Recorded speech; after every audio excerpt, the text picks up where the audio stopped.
Ya,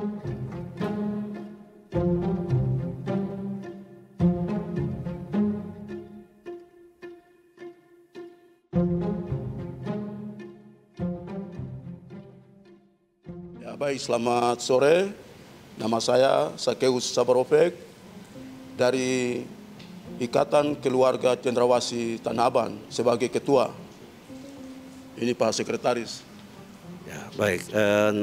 Nama saya Hengki Ab, Sekretaris dari Ikatan Keluarga Cendrawasih Tanah Abang.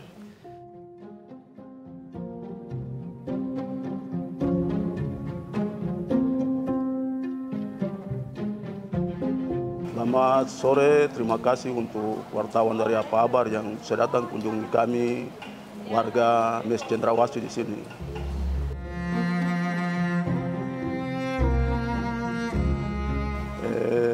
Sejarah singkatnya itu Mes ini dipersembahkan oleh Presiden pertama kita, Bapak Insinyur Soekarno, pada tahun 1964.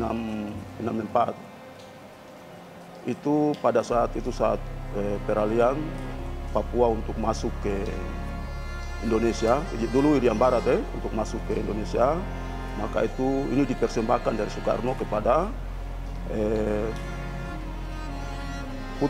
putra-putri yang berasal dari Irian Barat untuk mahasiswa kita dari Papua yang datang kuliah di sini, biar mereka tinggal sini, termasuk tentara-tentara pejuang-pejuang kita dulu, mereka tinggal di sini. Dan disinilah Soekarno dia buktikan kepada negara luar bahwa Papua tidak boleh diganggu-gugat lagi karena Papua sudah masuk ke NKRI pada saat itu. Nah, maka itu dipersembahkanlah ini kepada masyarakat Irian Barat yang berasal dari Irian Barat tanggal 30 Desember. Kemudian Bapak juga sempat bilang kalau misalkan di sini pas kita beribadah pun sering diganggu. Ya. Awal permasalahan itu seperti apa, Pak? Bisa diceritakan? Ya itu masalahnya Pemprov Papua ini ada oknum-oknum Pemprov Papua mau eksekusi tempat ini, terus masyarakatnya mau direlokasi. Pertama tuh ke daerah Maja, karena daerah Maja masyarakat menolak, akhirnya ke Tambung. Tambung pun kami sebagai warga di sini kami tidak tahu karena Pemprov Papua sendiri tidak pernah datang kemari untuk bangun dialog atau sosialisasikan itu kepada warga yang ada di sini. Makanya mereka bilang Tambung, tapi kami tidak tahu persis Tambungnya di mana, perumahan yang mereka siapkan di sana, karena tidak pernah ada sosialisasi.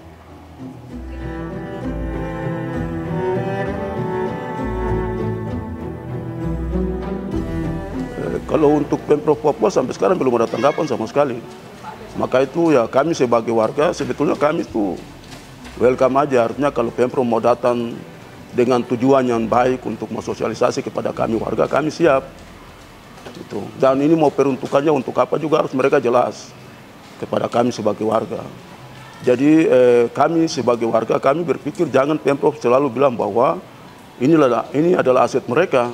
Sebab kalau kita lihat dari prasasti itu bukan dibilang itu aset untuk Pemprov, tapi itu dipersembahkan kepada masyarakat Indonesia yang berasal dari Irian Barat. Tuh. Bukan dipersembahkan kepada Pemprov Papua. Tuh.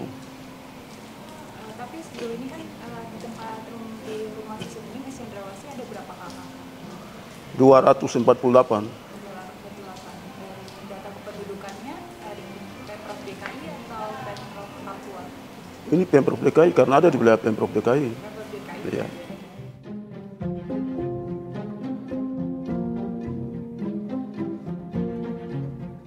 Ya memang sebetulnya sih dulu tuh ada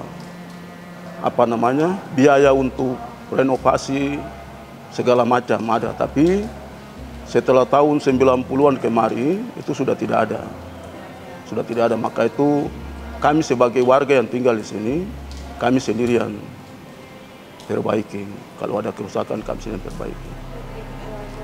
Dari sampah, dari kemudian di sana ada kerusakan, dari kondisi mes dan semuanya itu dari warga. Iya, dari warga. Ya kalau artinya kalau untuk sampah segala macam saya pikir itu kami sebagai warga yang punya tanggung jawab untuk itu lah.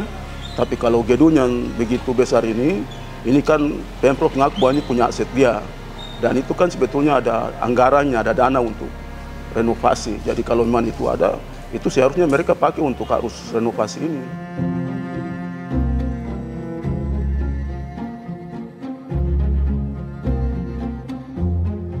Ya, jadi memang benar sekali ada yang sudah ke sana, itu ada sekitar 30 orang. Itu pun yaitu karena yang tadi saya ada sempat singgung sebelum kita ini, ada dibilang tim 7 yang dibentuk oleh Pemprov Papua, yaitu Marel dengan Edwin Gamer. Mereka dari perwakilan, mereka yang bentuk tim itu. Dan tim itu, itulah yang memaksa dan mengajak beberapa orang untuk tambah. Dan kalau saya lihat itu lebih banyak keluarga di situ. Keluarga. Padahal dari awal tuh Pemprov Papua bilang bahwa ini hitung dari pintu ke pintu, bukan hitung kakak. Tapi kenyataan yang ada di daerah Tambung itu bukan hitung kakak, tapi hitung per pintu, tapi hitung kakak. Karena ya itu sistem kekeluargaan sampai anak, cucu, semua dalam situ. Itu yang kami pikir ini sebetulnya agak sedikit melenceng dari apa yang disampaikan oleh Pemprov Papua. Maka itu kami juga minta supaya kalau bisa Pemprov Papua juga harus datang turun ke lapangan untuk cek fisik yang ada di sana bagaimana. Dari segi kondisi jalanan, kemudian daya tempuhnya juga sebenarnya jauh Ya kalau mau bilang, saya tadi juga baru dapat informasi dari teman yang ada juga ada pindah ke sana, Pak Fred Warwer. Fred Warwer tadi telepon dia bilang bahwa ini kan kebetulan berapa ini kan hujan terus ini. Jadi sampai dia bilang begini, waduh ini kalau ini kita piara ikan lele dalam rumah ini. Karena bocor, rumah yang ada di sana di Tambung itu bocor. Karena mungkin sudah lama tidak ditempati, akhirnya tidak dirawat jadi bocor itu. Nah jadi mereka ini harus renovasi lagi, renovasi rumah itu lagi.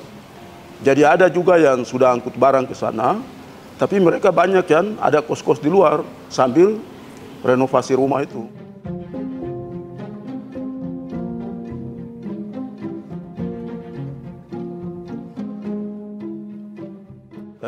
Total semua tadinya sih menurut data kami itu ada 30 orang. 30 orang. 30 orang itu yang bilang keluar Ya, yang sudah tanda tangan form untuk mereka pindah ke sana.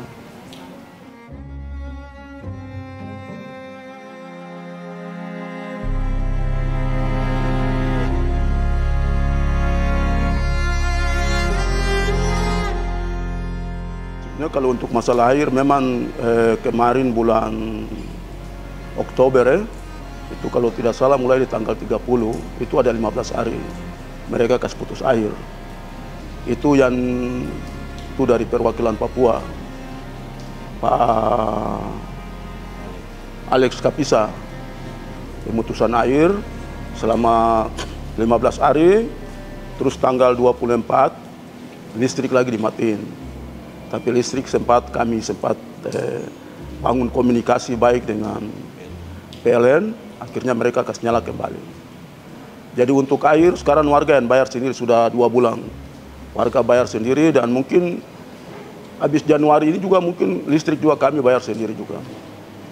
Dan itu siap warga kami sebagai warga, kami tinggal di sini dan kami juga menyadari hal itu untuk kami harus bayar sendiri. Ya. PAM tapi sentralnya semua di sini, jadi tidak ya tidak mengalir ke rumah-rumah semua di sini. Nanti kalau mereka mau ambil di sini kan paling cuma untuk masak. Ya. Kayak mama-mama suka masak di bawah. Ya itu, lihat mama ada yang, mama ke bapak juga ada ngambil air itu, itu, ya semua ambil situ. Ya, ini air PAM. Kalau listrik udah normal. Ya, di tanggal 24 yang sempat dikasih putus.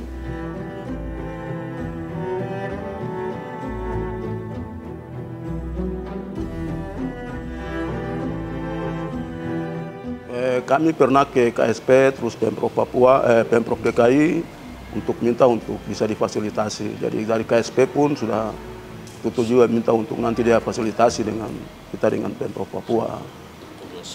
Terus dari Komnas HAM sama, terus dari Pemprov DKI sama. Sampai sekarang juga belum ada ya.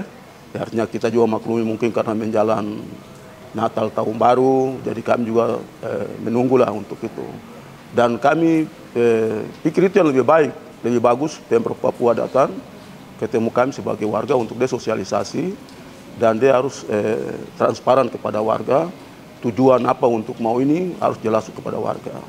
Dan kami sebagai warga juga minta supaya aspirasi kami juga harus diterima. Jangan setiap kami memberikan aspirasi tapi Pemprov Papua tidak pernah menanggap itu. Dan di sini kami ada dua opsi yang kami minta, rumah sama uang. Tuh. Ini yang perlu kami mau Pemprov Papua datang, duduk sama-sama dengan kami di sini supaya kami bicarakan masalah itu. Memang penggantian uang yang pernah Bapak cerita ke saya, 30 juta dicicil 2 kali, tidak iya. Saya juga. Oh, kalau itu apa 30 juta bukan 30 20. Itu untuk mereka yang sudah pindah ke Tambung untuk mungkin biaya angkut barang, mungkin untuk sekalian mungkin apa perbaikan rumah di sana karena bocor.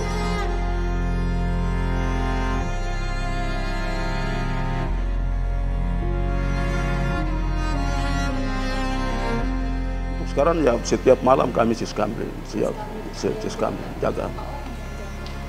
Sekitar 6 orang lah yang malam jaga, ya ronda. Nanti sampai ada 2 shift lah. Ya. Terus satu hal lagi yang mungkin saya mau sampaikan, mungkin saya pernah sampaikan, saya ulang lagi bahwa saya anggap Pemprov Papua ini tidak profesional. Artinya untuk menyelesaikan masalah ini, di mana kemarin mereka bisa pakai preman. Saya bilang kalau pakai preman itu tidak akan menyelesaikan masalah, malah membuat masalah jadi tambah ribet. Jadi seharusnya sih Pemprov Papua harus datang, ketemu, kita dulu satu meja, kita bicara dari hati ke hati, itu pasti ada jalan keluar. Tapi kalau pakai preman, saya pikir itu tidak menyelesaikan masalah. Maka itu ada beberapa oknum yang ada di Pemprov Papua yang pakai preman segala macam, saya pikir mereka itu tidak profesional untuk menangani masalah. Tuh. Tapi pernah nggak Bapak buat suratin juga DPRD? Sudah kami pernah menyuratin DPRD Provinsi. Ya, kami pernah menyurati, MRP juga kami pernah menyurati, tapi sampai sekarang juga tidak ada tanggapan sama sekali.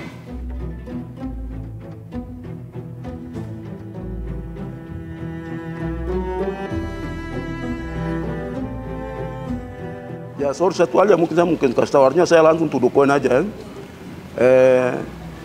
Kami sebagai warga terus terang, kami melihat si Marel ini kan dari Pemprov Papua, kalau tidak salah bagian aset.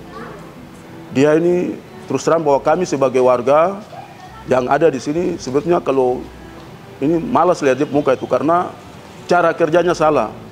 Bagaimana untuk mau datang adaptasi dengan masyarakat untuk mensosialisasikan maksud dan tujuan daripada Pemprov Papua untuk masalah ini itu tidak pernah.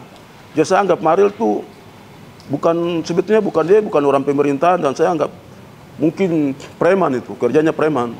Jadi terus terang kami sebagai warga kami anggap Maril lebih baik nggak usah inilah, lebih baik diganti aja. Dan satu hal yang saya mau kasih tahu terus terang aja bahwa saya anggap Maril itu PKI. Itu perlu harus supaya dia dengar. Kenapa saya bilang PKI? Karena dia kemarin pas hari Jumat tanggal 30 Desember kemarin, pas saudara-saudara kita yang mau muslim yang mau beribadah, terus kami juga persiapkan diri untuk Natal Tahun Baru, tapi dia bisa gerakan massa datang, bukan massa preman. Preman datang ke beliau ini, maksudnya apa ini?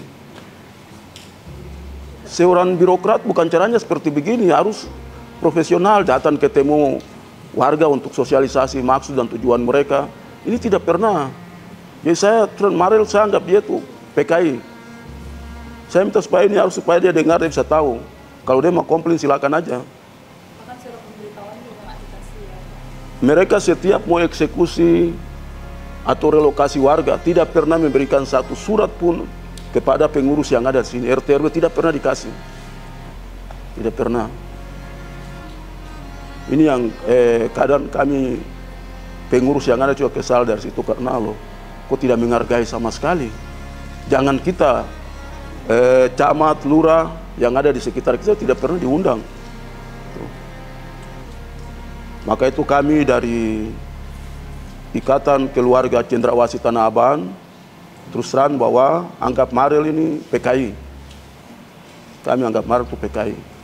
Kerjanya nggak benar. Tuh.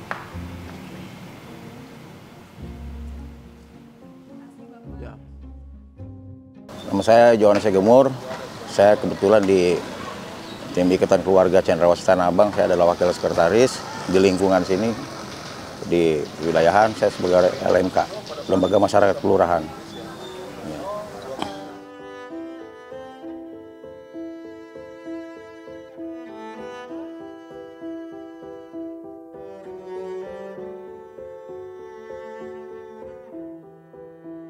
Sebenarnya kalau mau dibilang suatu hal yang lucu untuk saya, artinya ini prosedural dari Pemprov Papua.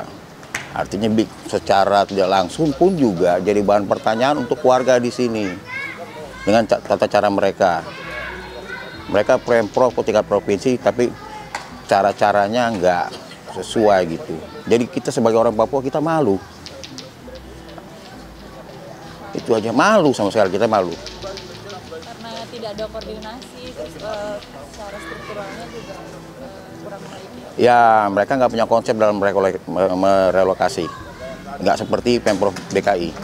Kita bisa lihat kok, Pemprov DKI orang-orang yang tinggal di bantaran kali, pinggir kali, itu mereka kalau misalnya mau direlokasi, dibangun dulu nih tempatnya nih. Iya benar. Dibangun dulu tempatnya. Baru, ini loh, ini tempatnya kayak begini. Nih, lo tinggal bawa badan doang nih. Udah ada tempat tidur, udah ada segala macam. Itulah apa programnya Pemprov DKI. Waktu di Jayapura pertemuan juga saya juga udah kasih tahu ke mereka. Teringatkan, ini Mes Cendrawasih, memang namanya Mes Cendrawasih. Tapi yang di dalam situ berKTP Pemprov DKI. Dan sampai sekarang Pemprov DKI nggak pernah mau ikut campur karena prosedurnya salah.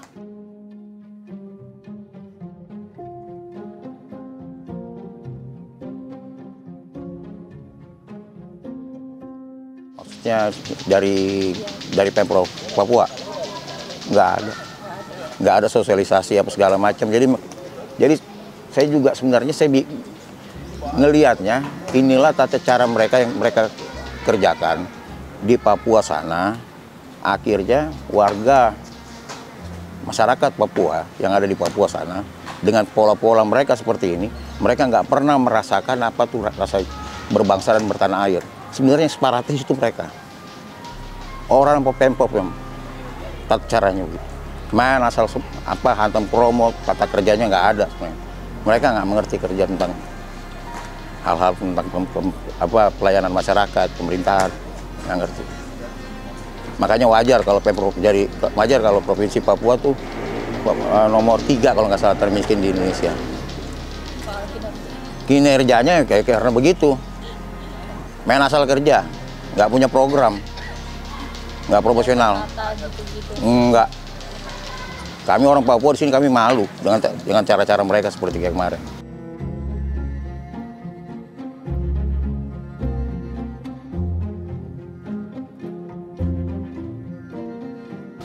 Ya lebih mengutamakan humanisme lah, artinya seperti yang Pemprov DKI lakukan, mereka bisa lihat jelas.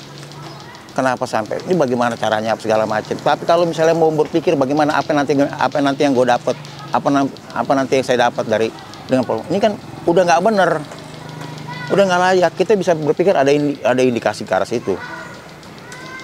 Dalam tanda kutip ya, ini apa cara-cara kayak begini? Ini lucu.